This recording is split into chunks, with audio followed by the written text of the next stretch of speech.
Hi Rach, how you doing? I'm doing very well, Liam. How are you? Excellent, yeah, not bad, not bad. Have you ever had your fortune read or been interested in tarot readings and all that kind of stuff? I haven't. No? It's vaguely interesting. It's one of those, I'm not a believer in that kind of thing, but I'm still I find it's vaguely interesting at the same time. Yeah. I think because mostly, even if you don't believe in like the fortune telling aspect of it, it can make you think about things from a different perspective you wouldn't normally think about. Very true. So I've been trying out this little experiment with cards.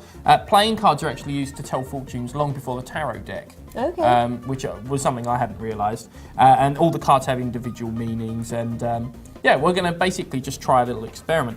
Before we do, do you want to shuffle the cards up for me? Okay. And make sure they're all okay. And although I've only done this a few times with the fortune telling, sometimes I find I can have a little intuition, and sometimes things work, and most of the time they don't. But hopefully this will be a time that does. So are you happy with the cards being shuffled up? Yes, I am. Okay, and I'm going to just think about a card that I'm going to take out for you, which I think, like I say, this is hit and miss, but I think that might be right.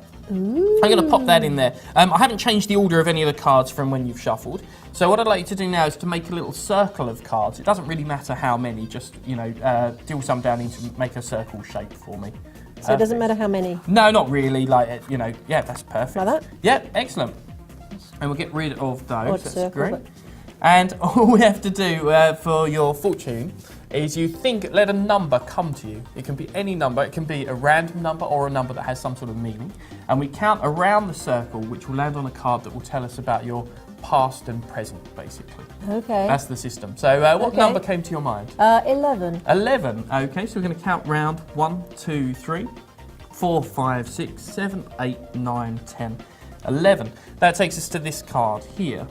So for your past and present, the ace would represent a sudden change in your situation, and hearts would be relationships, so something to do with your friends or family. It's not necessarily a negative thing.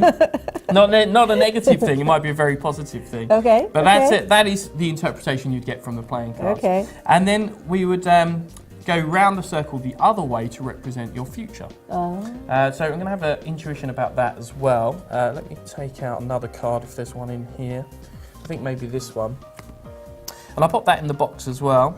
And the cards, yeah, for your future would be the same numbers. So we go 11, 1, 2, 3, 4, 5, 6, 7, 8, 9, 10, 11, which would take us here. And that takes us to the 7 of spades. So spades would represent work.